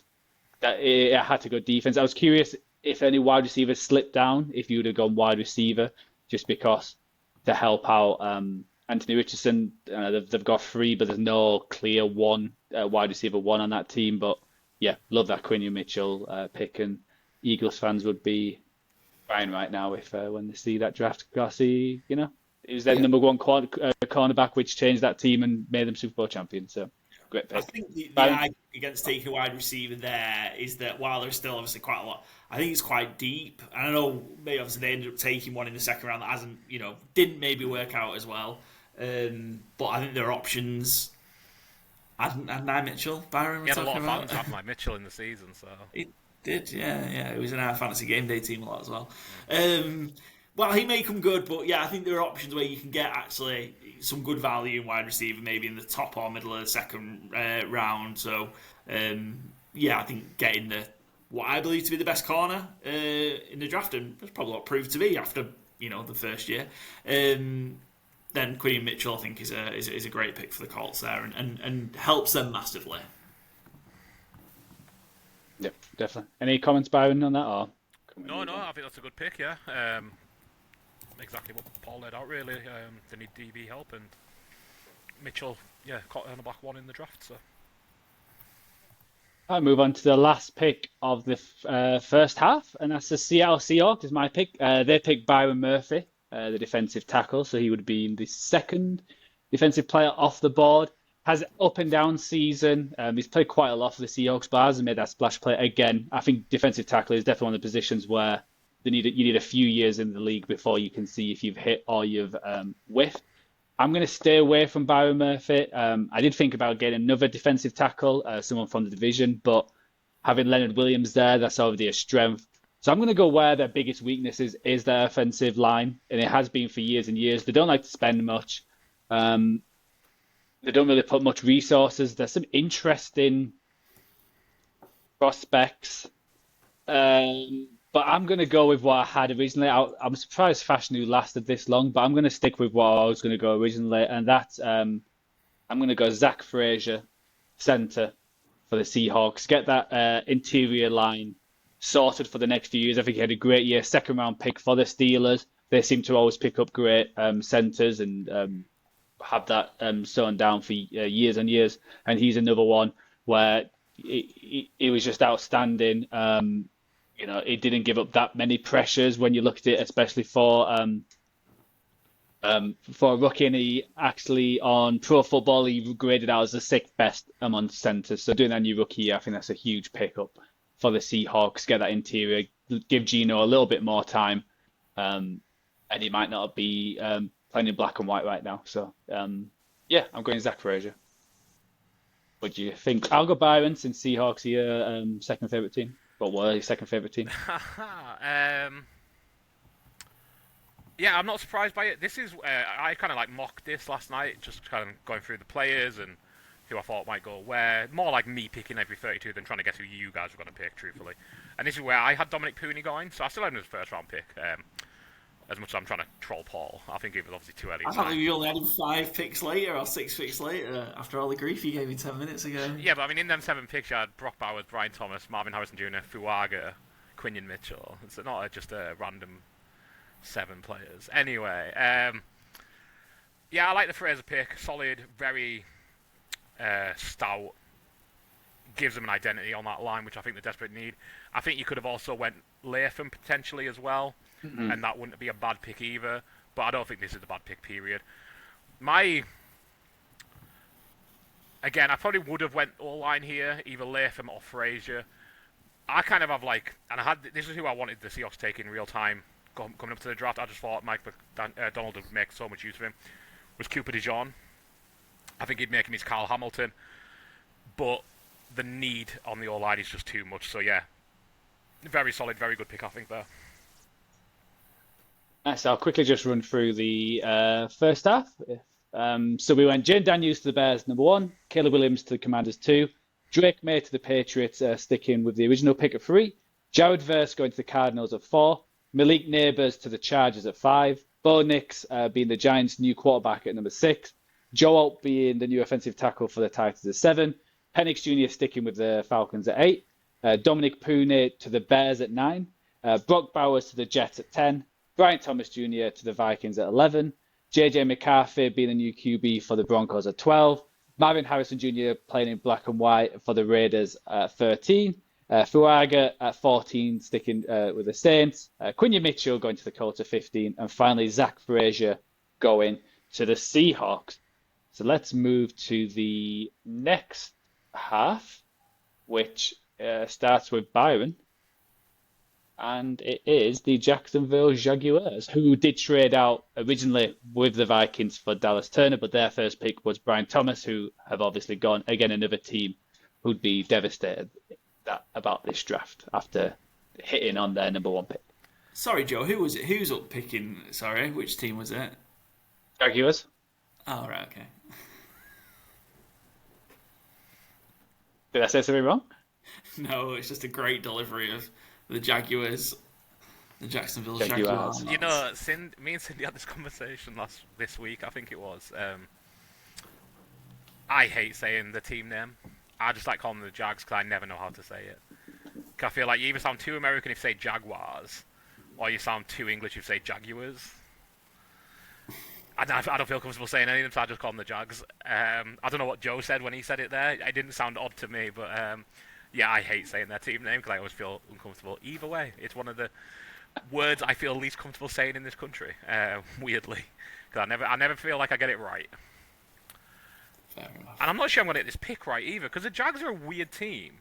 I don't think they have any huge, glaring needs, despite not being that good.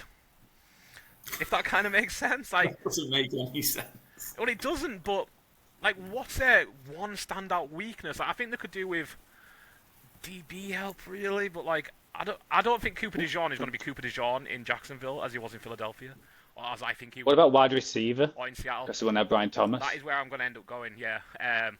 So I'm going to give him a wide receiver one, kind of torn between one who, again, on draft day I would have taken earlier, but I'm going to go with the one who actually did it in the NFL as kind of a carry in his offense. I'm going to go Lad McConkey at 17. Carried the Chargers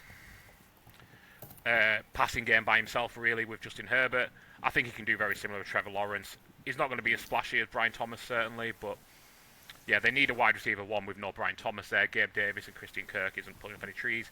Evan Ingram they have for this year, so he can, demand targets as well. But I think, yeah, McConkey not going to replicate what Brian Thomas did, but he might replicate what he did in LA. Because again, I think Lawrence isn't a bad quarterback, and he could certainly feed his number one receivers. We've seen it with Kirk and Ingram over the years, and Brian Thomas in reality. So yeah, I don't like I say, it's a weird looking at their roster. I don't think it is one where you go like, oh, this is. And again, they're picking 17th, so it kind of makes sense. They don't have a screaming needs across the board. But I was kind of surprised, like, how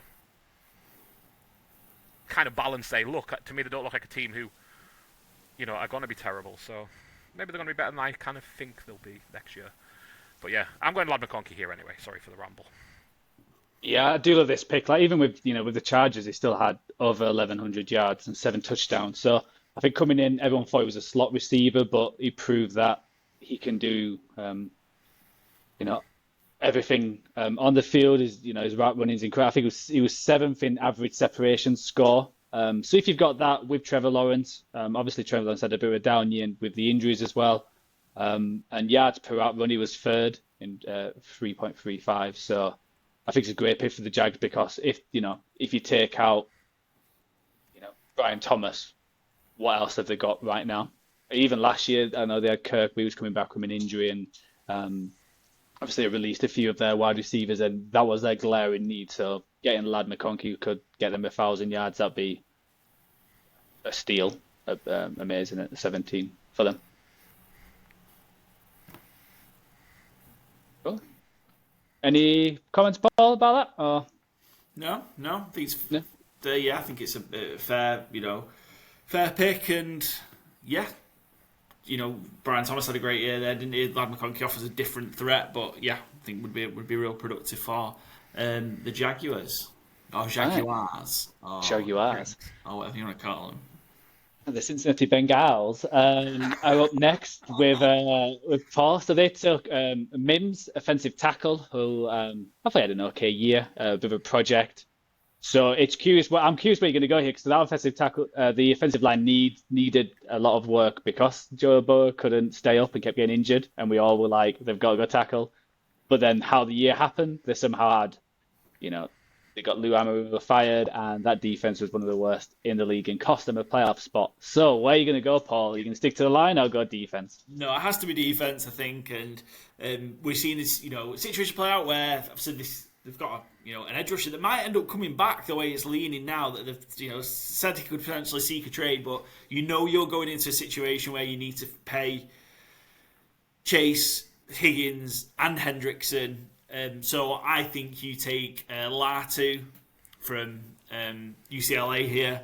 Have I just got? He didn't go UCLA. Did you go Washington? Have I just got that wrong? I went to UCLA. Yeah, UCLA, yeah. Sorry. Latu. He was the first off the board, as mentioned earlier. I think you take him. Maybe you could have taken someone more, a defensive tackle, because for 12 or 13 weeks they were so easy to run through, the Bengals. But I've taken Latu just to try and beef up that defensive line, and give them another option. And, on the basis that you're likely going to lose Hendrickson, etc., you've got somebody in there who's a high draft pick that's got the talent to replace him. So that was the logic behind that one. But yeah, it could have gone O-line as well, because we've seen obviously a lot of these tackles drop, and are still available. So yeah, could have been Faltanu, could have been Bashanu, not gone yet, has he? So there were options there, but I think the defense needed some help. Yep, good pick. I think, like you said, it was either or. They need talent on both lines, and yeah, it was. I don't think we were expecting how bad that defense was. So to get an up and coming who, had he still got into the rookie. It was the all rookie team, so it's not like he had a terrible year. But yeah, you expect him to take a leap in the next few years, and we'll see, is he, a first round pick or just an average kind of the end. But I think it's worth a shout with the Bengals, especially at 18. Byron, what got much to say? No, I think a good solid pick. I like Paul. Would it? Maybe don't clip that as a soundbite. I like Paul. Also for maybe at DT, I was kind of wondering about Devondre Sweat, who I think had a really strong rookie year and would have got a bit of nastiness, I think, on that interior. But it's really hard to say no to a good pass rusher on the edge. And like you say, Hendrickson might need replaced. Might just be a nice double act for a year or two. So yeah, I don't think you could really go wrong as long as. Well, you could go wrong if you didn't address defense. But yeah, a lot of good defensive players to pick from here. Yeah, like the pick. Move on to the Los Angeles Ram, who took Jared Verse. I was going to say arguably. It's not arguably. He was the best defender from this draft, and he's already looking the part. So I'm going to stick to the line. They obviously took Fisk, the next pick, which is tempting because I think he had the most amount of sacks and he had a great season. But I'm going to go the edge again. I was curious who you would choose between these two, between Latu and I'll just say his name, Chop Robinson, from the Miami Dolphins, because I think he didn't start off amazing, but the last 10 games he just improved massively. I think he played better than a lot of people expected. He's got the attributes what people look for in a player. His rush, his blitz, his stunts, and everything he can do. And I think it was the last 10 games, he improved massively. Final 9 games, he got 5 sacks, 4 pass deflections, and 15 tackles. So you're expecting next year for him to prove he's got that lightning quick first step. So I think the Rams getting that in, replacing Verse for him, see if he can get a tackle in the second round like they did. I think it's a great pick for them, and I think he can improve that defense, which needed improving, and it changed that organization and where they're going for having that great front. So I'm going Chop Robinson. Did you have any questions if you were going to go Latu or Chop Robinson, Paul, or was Latu always the one you were you had going at higher than Robinson in this? Yeah, I had Latu ahead of Robinson. Like I said, I was impressed by Robinson down the stretch for sure, and he sort of came alive. Because actually, it was very much the season 2 halves. He was quite poor early on, and then sort of came on strong. And yeah, it'd be interesting if he can be a force for Miami moving forward. But yeah, I just thought sort of going in and probably still have Latu ahead of him, even though Latu maybe probably was more consistent over the year, but didn't reach the heights that Robinson did down the stretch. But yeah, Latu just over Robinson for me. Nice. Unless you've got anything to say, Byron, we'll move on to our next pick. The Pittsburgh Steelers, who addressed again going into the draft. It was fairly obvious where they were going to go. And they went the first few rounds. It was their line, and they went Troy Fatanu, who unfortunately got injured fairly early, so he had a missed year. So, yeah, where are you going with the Steelers with how this draft's going? Yeah, and I should really thank you two, because I was trying to figure out, can I fit Latu and or Chop Robinson?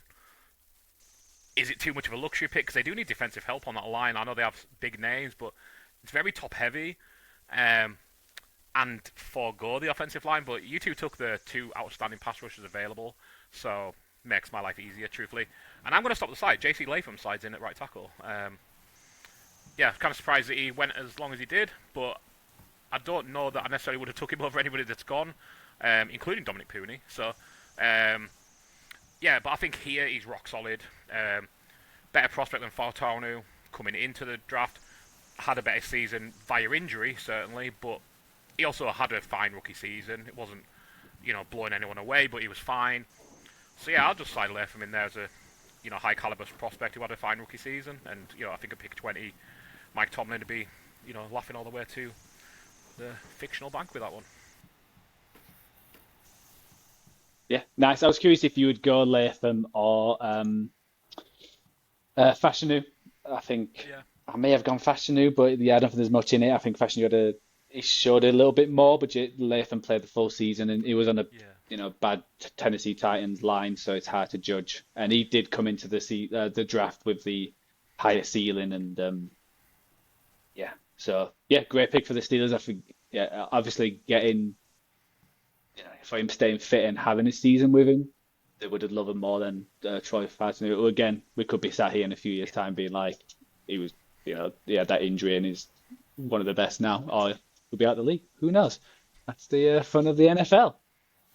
All right, Paul, we'll move on to yours. We're going down to the sunny side of Florida. We're going to the Miami Dolphins, who took Chop Robinson, who has just gone to the Rams here. Where are you going with the Dolphins? Again, it was a strange one for me where I'm not quite sure what they specifically needed. Obviously, they had some positional needs, but it's not glaring. Yeah, I think they need a lot. I think potentially interior of the offensive line could be a spot here.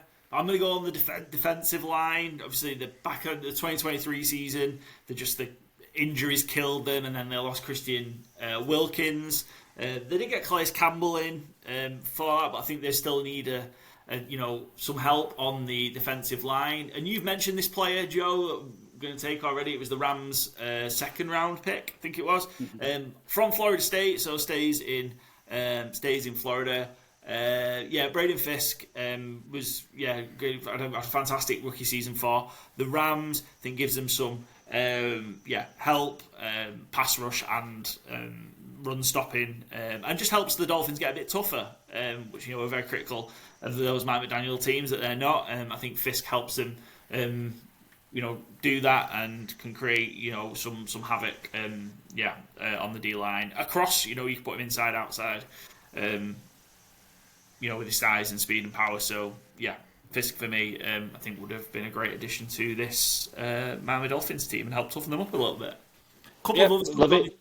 I think as well, maybe more of the pure tackles, D tackles could have gone there as well. And anybody just on that O-line to help protect Tua as well could have been a good pick. So yeah, I like this one though. I think they went Chop Robinson because they need help on that line. Fisk's got the most sacks. I think he got 10 altogether, including the playoffs. Needs to improve his run defense a little bit, but again, he's a first-year defensive tackle, and he showed he can do that pass rush. Can then make that next step to be an all-round great defensive tackle, and depending what system they're playing. I think it's a good pick for the Dolphins at this stage of the draft because you're getting production straight off. Yeah, straight away. So it's down. It's up to me. It's the reigning Super Bowl champions. Obviously, not the Super Bowl champions at this point. Coming off a disappointing season, and it was fairly obvious where I'm gonna go cornerback because that's where they went straight. And there's a lot of options. I expected one or two more to get chosen, so it made my decision easier. So there's obviously Nate Wiggins. There's who else is there? Terry and I've got a Arnold. few. I've got Arnold. I've got Andrew Phillips, who had a good year. I think I'm gonna and still I am gonna go Cooper DeJean. I think he obviously had that great season with them. He was a tone setter at nickel. Obviously, there's the do you would you rather try to get that wide receiver one, the outside one, which they go with Mitchell to start with? So it allowed them to get Cooper DeJean to fit in. But I think he fits into that system with Fangio's defense. So why not get a player who you know plays incredible in that system? So yeah, I'm going to go Cooper DeJean DB. So at least they get one of the two-star cornerbacks, which they got originally. So not too bad for them. So yeah, Cooper DeJean to the Eagles. And they don't need to cancel the statue. You know, they've already got it half built, so makes total sense to me. Yeah, I thought it was going to be a first rounder anyway, to be fair, Cooper DeJean. Obviously, he had the leg break, didn't he, late on in his college career at Iowa, but I thought he was going to sneak into the first round, to be fair. And then, yeah, fair play to the Eagles, obviously, doing the trade with the Commanders to go and get him. Yeah, great pickup. All right, we'll move on to Byron's pick. He's got the Vikings' second pick. As mentioned before, they traded up for Dallas Turner. This is where Brian Thomas went originally to the Jags. So the Vikings have already gone Brian Thomas, so they've already got a wide receiver, which was Do you take another though? Byron's choice. So do you know who's going to stop them if you get another wide receiver? Let's go all out. So where are you going with the speed to burning Addison, speed to burning Brian Thomas? You got Javier Worthy sitting there. What if? But I think Brian Flores might rip my head off if I leave that completely. No additions to it. So, I'm going to go. I think this will be our latest, our biggest jump in the draft so far. A lot of DBs available. I'm going to go with Taheeb Still, who ended up with the Chargers. I believe he was a fifth-round pick in reality, but he had a standout rookie season in LA. So, yeah, I'm going to slot him into Brian Flores' defense, which, again, is opportunistic. I think Still had 4 interceptions, 4 or 5, last year. And, yeah, I think he'll be a great fit in this scheme. So, yeah, I was tempted with the higher pedigree of Terry and Arnold, but I think, truthfully, Still has a better year. And, yeah, didn't give up holding calls every week as it felt like Terry and Arnold did. So, yeah, I'm going to go with Taheeb Still. I'm interested that you maybe took Still ahead of Lassiter, maybe. Yeah, I thought you were going to go Lassiter was the one you were going to go with. They're both on my little short list of non-first round talents, and yeah, I think both probably will be first round picks. But yeah, I just think Still had a slightly better season, but both incredibly good first years.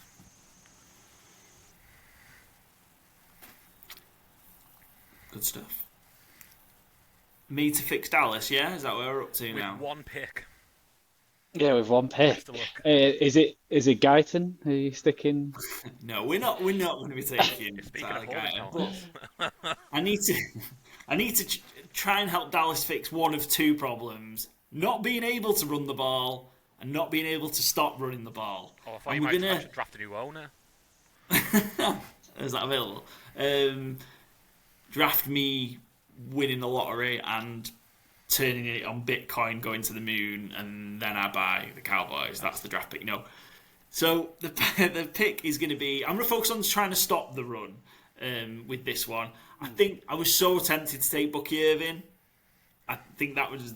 I feel like that had been picked. And again, it's another third rounder. up. I feel like Bucky Irving could have been the pick. But I'm going to take, again, someone that was scoffed at when the Titans took him as high as they did. But turned out he had a great, fantastic rookie season. Tavondre Sweat, I'm going to take for the Cowboys. Stick him in next to Osa Odigizua and try and stop the fucking run. That's what we're going to do in Dallas. And I think, yeah, absolutely makes sense to try and help solve one of the biggest weaknesses. And yeah, like I mentioned earlier, I think when Sweat, there was a lot of pre-draft concerns with him, and when the Titans took him at the top of the second round, I think there was a lot of, people shocked. But I think he more than showed he was worth that, and I think, what's the difference between going at the top of the second round and the bottom of the first? Minimal. So yeah, I'm going to take Tavondre Sweat to plug a huge gap in the middle of the Dallas defensive line. Yeah, as a fellow Cowboys fan, Byron, would you be sign off on that? Yeah, exact same pick I would have made. I was tempted with him, truthfully, a couple of times throughout this. I think he had a really, really solid rookie year, and I was one who was very doubtful when the Titans took him, because he'd had a bad few weeks up to the draft. Character concerns, behavioural concerns, weight concerns, frankly. But yeah, hell of a rookie season, and exactly what Dallas needed. Yeah, I was really tempted to put him in that Vikings defense instead of a cornerback, but I just think they need cornerback more, kind of is what it weighed down to in the end. So yeah, I love the pick of Sweat there. No Sweat for me. I nearly went with him in Miami as well. I think he could have been an option for Fisk. So, but yeah, very happy that he gets to go to the Cowboys. Stays in States, obviously, he was out of University of Texas, so That might not be such a good fit. Yeah. probably not. I was curious where you'd go, because obviously the Cowboys traded back at this point. They went down to 29th and swapped with the Lions, which I thought was a bad choice with the players we thought they were going to get, and obviously going with Guyton at the end, which was a bad choice. So I was curious if you would go Graham Barton, what the Bucks took, and just because it felt like you needed the offensive lineman on there, and I know obviously it was still not great. The run defense. So I was curious if you would go Barton or even someone like Rosengarten from the Ravens, just to shoe up that, because that feels like what Dallas is. It used to be like the offensive line used to be their calling card, which I'm guessing is why they chose Tyler Guyton. But he was such a big prospect compared to someone like Graham Barton, just to be solid there. But yeah, can't complain with that Sweat one. I think that's a good pick. Good pick, Paul. For the Cowboys. Right, it's me next, and it is the Green Bay Packers, who it feels like when they're 25th, they sometimes choose a QB, but I'm not going to do that. So originally they signed Jordan Morgan, who didn't have he played 6 games and he had a shoulder injury, and he also quite a few pressures. It wasn't looking great. I've got a few options here. Obviously, the line, there's a few players on the line who I could choose. Do I go wide receiver and get him that true number, try the true number 1, which we thought coming out of the draft? I was hoping Sweat would just slide, or could even go cornerback, or even the linebacker. Obviously, Cooper had a great year for them as the second round pick. Is he going to stay on the first round? But I'm going to go the line, because I was surprised how much he has dropped. I didn't think he would be here, so I didn't actually put it on my board. But because I'm going to stop the slide of Fashanu. I think they needed a offensive tackle. That's why it's to Jordan Morgan. Fashanu was a lot better prospect. I think he showed something for the Jets. I think the Jets are pretty happy with him because they actually moved to left tackle, which I don't think they weren't planning on doing that. But in injuries, he moved there, and he actually looked a serviceable and good offensive tackle, especially for a rookie as well. So why the Packers get someone to protect Jordan Love, who, he's not always, I wouldn't say he's got the Tua kind of label, but he's starting to pick up them injuries each year where, he's getting beat up. So get a big boy from Penn State, help them, it's NFC North rough and tumble, get a big lad up there, protect, and yeah, fashion you to the Packers a better prospect than Jordan Morgan. Nice. Yeah, makes sense. Totally agree. It's on to you, Byron, with the Tampa Bay Buccaneers, who took Graham Barton um, originally, a centre and could play a few positions and had a good season. So are you sticking or are you going elsewhere for the Bucks? Very tempting to stand pat, actually. And Barton would have been in my mind for Dallas. Again, if not going on the defensive line, I do like Barton, but I am going to go a different position. I am going to go previously mentioned cornerback, Kamari Lassiter. I think position of need for the Bucks again. So yeah, I think Todd Bowles will love having him in the building, and again, exactly what the Bucks are built around more than their offensive line. So yeah, another really there was so many good cornerbacks, especially in the back half of this draft. That there's a few still out there that you'd be happy with. So yeah, I think the Bucks would be delighted to get a kind of number one cornerback in there. Yep, love that. I was hoping it would slip to the 49ers. I think it's a great pick. It's you go into a team where the head coach was a defensive back. He seems like he always prepares his team, prepares his defense to have great cornerbacks. So why not get one of the surprise packages from the draft? So yeah, great pick for the Bucks. I think it would have been coin toss between him and Barton. So I don't mind either way. All right, let's move on to the next pick, which is Paul. It's the Cardinals' second pick. Obviously, they took Jared Verse as their defensive edge. Last year at this point, they had Robinson, who hasn't worked out at all. I think it was a great pick. I think there was a few question marks when it happened, and there's still question marks now. So they've got the edge. So Paul, are you going to go reverse it and go wide receiver, or are you going to go elsewhere for the Arizona Cardinals? I think the choice here is whether to go cornerback or wide receiver for the Cardinals here. Need some help in the secondary. There's been a bit of a run there. 3 of the last 5 picks have been cornerbacks. Could it, Nate Wiggins had fit. Andrew Phillips, I think, as well had a great year with the Giants. I think he could sneak into the first round on a redraft now. But we're going to go wide receiver. We're going to take the guy who was taken with the next pick in the original draft. We're going to take Xavier Worthy for the Arizona Cardinals. What? I thought you were going to go somewhere else. Me too. They're going to go Dunze, who's still there. Xavier Wowzers. Worthy. I am curious. Do you think he would have worked like in Buffalo? It's a different kind of system to the Chiefs and Arizona. How we think. Arizona. Sorry, Arizona. But I'm saying, yeah, of course. Sorry, yeah. So Worthy in Arizona, of course, yeah, it'd be fine in that then, wouldn't it? Okay. So you thought he's better prospect than a Dunze then? Well, no, but I think obviously the benefit of us doing this is looking back at kind of what happened last year. I think maybe Worthy was more NFL ready than a Dunze. I think a Dunze might go on to be good. And this is part of that, obviously, where a huge factor in a Dunze season is the fact that the Bears struggled to be able to pass the ball because they couldn't protect Caleb Williams and maybe held on to it for too long. So that's a huge factor in it. But I think from what I saw on the field in 2024, for the Cardinals now redrafting, I'd take Worthy at this spot at 27. I think Dunze is possibly going to drop out the first round here. I don't know, I might be wrong. But I think Dunze might drop out the first round. Who knows? There was a late run on wide receivers, wasn't there? 3 of the last 5 picks of the draft there. 2024 were wide receivers, so maybe it goes in the next few picks. But Worthy for me, Worthy and Kyler, that feels like it could be real fun. Certainly a little bit of fun.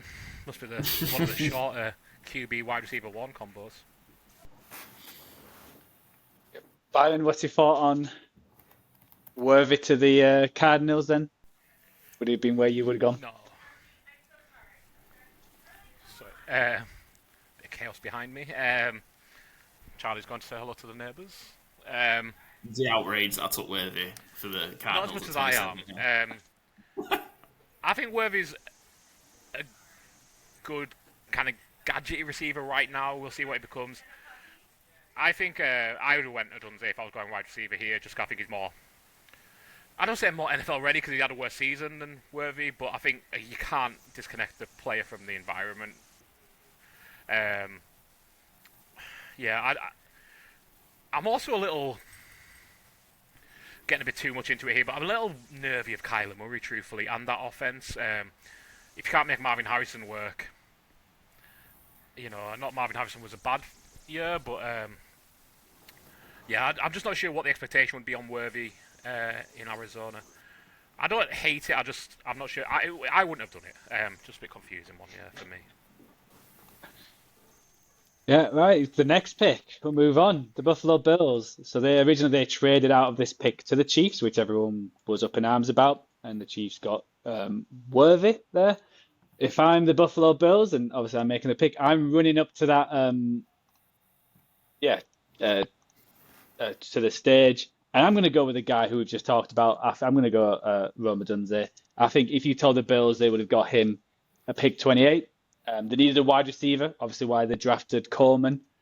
I could have gone that way. I was thinking I was going to defense with some of the. I thought Odunze would go beforehand, because again they're kind of team where it doesn't feel they've got much, pressing needs.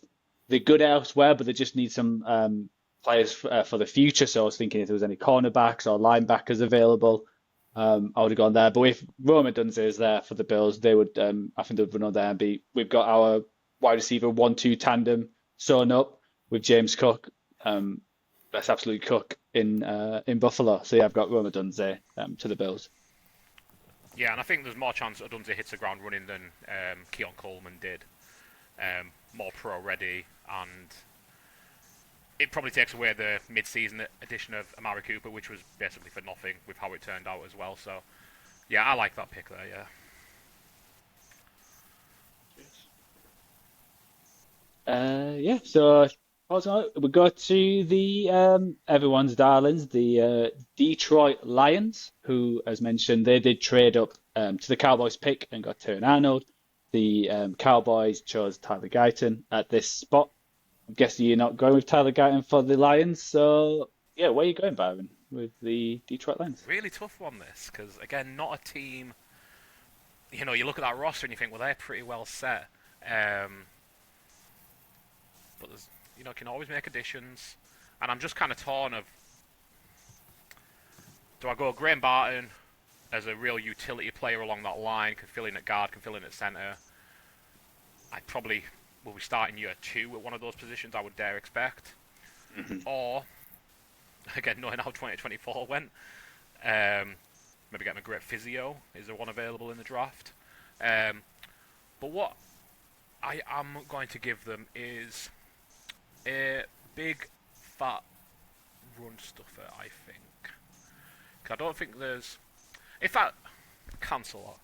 We're going to take a gamble on an edge rusher. We'll go Dallas Turner. I've just seen he's still sat there. Bit of a missed year in Minnesota. Didn't quite hit any highs, but I think on talent, he's still a big prospect. They need someone opposite Aiden Hutchinson, obviously. They tried filling that mid-season with Smith, but yeah, the temptation again to go like Johnny Newton or Rukakoro, DT, maybe a linebacker, but again, they've already got Campbell there. Could have went a DB, a couple still available, but I think there's got to be a couple still available in the second round as well. I don't think there's anybody of Dallas Turner's upside. I could also went Byron Murphy at DT as well. I just didn't want to miss his name out there. But yeah, I'm going to go Dallas Turner at edge rusher. I think the premium on the position kind of pushes him over the edge of kind of a tie break of those players there. Nice, yep, do like that pick. I was curious if Latu slid down, that would have been an awesome pick for the Lions. And I wonder if maybe like defensive back as well, because obviously they went Terran Arnold, would have got one of the ones who have not gone yet. Who, like you mentioned, there was quite a few good cornerbacks from this draft. So yeah, Dallas Turner. Again, he's one of the players where you think he could take a step up the next year or two, and he could be a dominant player for the Vikings. He just needs to put it on tape, and he was behind a few veterans in Minnesota, so being the number 2 main guy at the Lions would have shown more. So yeah, great pick. Great pick. Cool, right, Paul. On to your final pick of this draft. It is the Baltimore Ravens, who went Nate Wiggins last year, cornerback. Where are you going with this one? Are you going to end it on a high and go, that's so absolutely crazy, or I was play it safe? tempted. I'm tempted to go somewhere crazy. Someone in the same position who went kind of toward the middle, towards the end of the second round. I'm very tempted to take Mike Samra, but we're going to stick with Nate Wiggins for the Ravens. We're going to stick with Nate Wiggins. I'm very surprised he's still there at 30. But yeah, I'm going to go with Nate Wiggins. He's just a solid first year. More to come from him. But yeah, still there at 30, and he had a decent season then. Run it back. But yeah, the temptation was Sam Still, I think. I really liked him coming out of Michigan, and I had, particularly the last third of the season for the Commanders, was really, really good. And I think, if we can continue to do this, he'd get taken a lot higher in the second round now than he did. I think he got taken at pick 50. I'd certainly expect him to be around that, first 5-10 picks of the second round.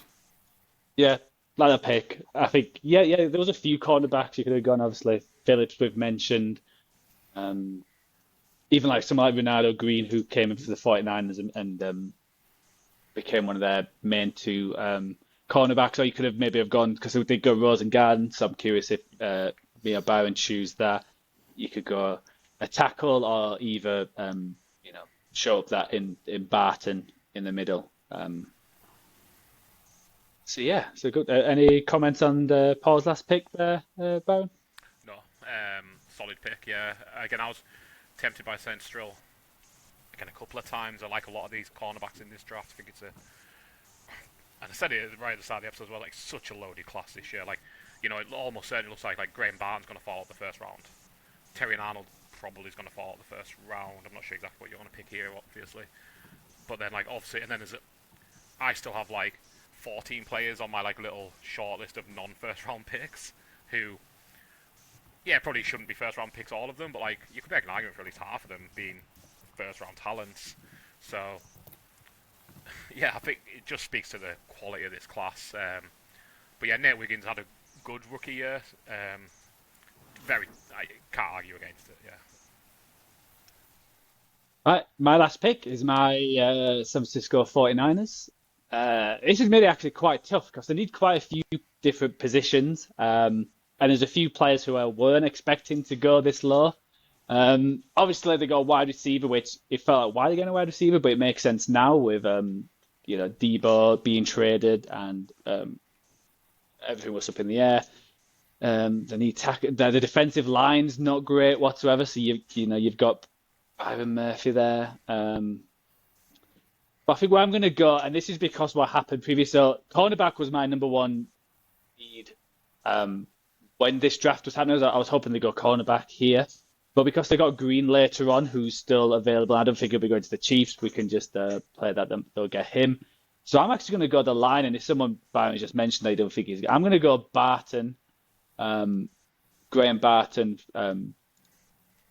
centre or either guard, because they've missed out with Pooney going fairly early. They've lost that main piece, interior, and they needed interior linemen going into this draft, and being able to hit on a third rounder helped massively.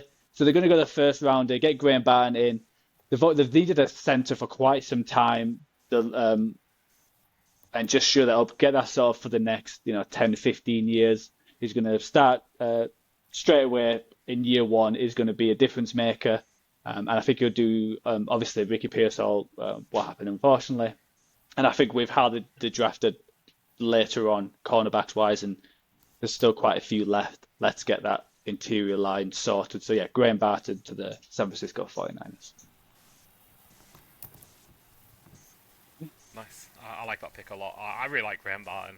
I didn't want to see him fall out the first round, but I couldn't really take him with the Chiefs coming up next because, there's a lot of positions the Chiefs don't really need, but that's one of them. So, yeah, pleased to see him get picked in the first round, and I think that's a great fit for the 49ers with what they do need, yeah. All right, let's do the last pick. It's the Kansas City Chiefs, who obviously they traded up to get Worthy from the Bills, and the Bills actually traded out again, and he went to the Panthers, who got Leggett, who hasn't quite worked out for them. So yeah, I'm curious where you're going to go here, because obviously they had needs then, what they addressed, but they've also got massive needs now, which because what happened in this draft that they didn't hit on some of their lower round picks, especially on that all line. So what are you thinking of the Kansas City Chiefs? Yeah, so missing out on Worthy, obviously we are not worthy this team.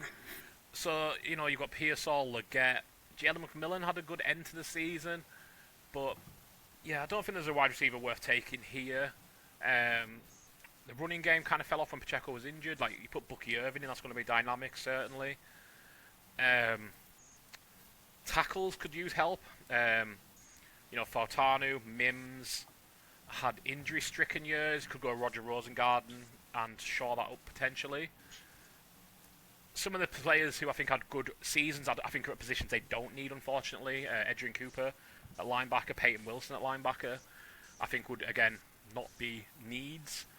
So I'm kind of talking my way around it and just kind of doing the honourable mentions here. Kind of, again, Andrew Phillips, I think, or Drew Phillips had a good rookie year, but they could certainly use a second cornerback opposite McDuffie. But I'm going to go, and I did say, Paul didn't get as many picks, so I was going to sound him out on it, but here. So I'm kind of looking for his approval, as a double tick here. I'm going to go Byron Murphy next to Chris Jones. I think DT is a position of need. If Chris Jones ever misses any time there, it's a huge hole there. And, Chris Jones isn't getting younger. I think it is a position of need. And I think the tackles that you would take, like I say, it's Mims, Fautanu, Guyton, Morgan. To me, it would be Rosengarten, but I think the DT is a bigger need. Byron Murphy had the pedigree coming into the draft. He had a fine rookie season. He wasn't a standout, but he had a fine rookie season. So I'm going to slot Byron Murphy in next to Chris Jones, and hopefully, come Super Bowl 53. I'm terrible with the numbers of Super Bowl 2025 February. They can stand up to that Eagles line a little better. So 59. 59. Jeez, I'm way off. I'm terrible with the Super Bowl years, as we see there. Yeah, hopefully, come Super Bowl 59, you've got Chris Jones and Byron Murphy in that middle. Chris Jones getting his neck strained, trying to stop the tush push won't matter so much, and maybe we have a closer Super Bowl than we had in reality. So, yeah, my final pick. Thank you, Joe, for keeping us organised. As the joint GM of the Kansas City Chiefs, Paul, are you happy with the signing off on that one, or would you have gone elsewhere? I'm okay with it. It makes sense. I would have liked to have seen Bucky get drafted in the first round. I suppose, what we know now, obviously, with Pacheco, obviously had a horrific injury, and, wouldn't have been great for Bucky. If they had Bucky Irving to step in instead of Kareem Hunt, and maybe it would have given him a bit more of a potent rushing attack. But yeah, I think Byron Murphy's a real solid pick here. Maybe one of the linebackers, Adrian Cooper, Hunt, or even Peyton Wilson, knowing that you potentially could have been faced with losing Nick Bolton at the end of the season, that getting one of those guys in to cover yourself could have been an option as well. But yeah, cool with Byron Murphy. Just to clarify, Joe, as well, assistant to the GM. That's it. There you go. So I'll just quickly run through the second half of the draft. So Lad McConkey goes to the Jaguars at 17. Latu to the Bengals at 18. Chop Robinson to the Rams at 19. JC Latham to the Steelers at 20. Brandon Fisk to the Dolphins at 21. Cooper DeJean sticking with the Eagles, but in the first round at 22. Still going to the Vikings at 23. The Cowboys staying at home and getting T'Vondre Sweat at 24. Fashanu going to the Packers at 25. Lassiter going to the Bucks at 26. Worthy going to the Cardinals at 27. Odunze to the Bills at 28. Dallas Turner to the Lions at 29. Nate Wiggins, Ravens sticking with their pick at 30 with Nate Wiggins. The 49ers getting Graham Barr to the 31. And finally, Byron Murphy, the second, going to the Kansas City Chiefs with the last pick of the draft. So guys, how do you think that draft went? Any big surprises? I'm similar to Byron. I've probably got about 5 to 10 players who I thought, they're definitely going to go in the first round, but haven't, which shows the strength of this draft. and how well it's gone. And it could be something in 2 years' time when we're scrambling around something. We look back at this and see how wrong we were at the original draft and also the redraft. It's going to be interesting. I found it interesting. A quarter of the picks were not first rounders, which means obviously 8 first rounders fell out the first round. But yeah, looking at them, Terry and Arnold is the only one who I think can really feel hard done by. So the rest of them, Mims, Fautanu, Jordan Morgan, Darius Robinson, Guyton, Pearsall, Leggett, who, none of them, had shining rookie seasons.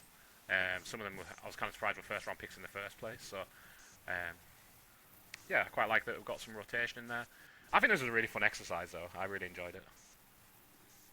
Yeah, I think my biggest surprise was I think you mentioned some of the OTs. I thought they were just going the first round because tackles just normally get bumped up around just because of the scarcity of tackles. So I thought there might be a few more swings with like Mims, especially, who has the potential to be a franchise tackle. But it was certainly fun, and it makes you realize how good this draft was with a lot of players in the later rounds who have stepped up in the rookie year. Like I said, God knows where we'll be in a few years' time. There could be even more superstars coming from nowhere. Paul, any last words? Do you want to do the shout outs, like where people can find us, the usual spiel to end the podcast? Yeah, absolutely. I mean, I thought just a quick couple, maybe it's a surprise. I thought maybe, I mentioned sort of Mike Samuel earlier, could have gone. Thought the linebackers might have as well. And probably the other one surprise, maybe Rosengarten could have overtaken some more of those tackles maybe and snuck into the first round. Who was the last one that went? Fashanu? Yeah, Fashanu could have maybe snuck in there as well. But no, good fun and always good to look back. But yeah, that wraps our 2024 NFL Redraft episode. As always, you can find us, Good Teams and Great Teams cover, over on Spotify, Apple Podcasts, Podbean, and Overcast, and probably some other places as well that we've managed to fluke up the podcast on. Available on YouTube, Good Teams and Great Teams cover, also Twitter, X, Instagram, Blue Sky, TikTok at GTW_GTC. So yeah, thanks for watching, thanks for listening, and we'll be back next week with our first instalment of the Fans on the Clock draft, where we get a representative for each NFL team from across all the people that we've met and got to know, and plenty of new ones as well. They'll be taking part, some very special guests taking part in it, which is good. And then, we'll talk through the draft picks for the 2025 draft and see how that lines up. But yeah, until next time, thanks for watching, thanks for listening. We'll catch you soon.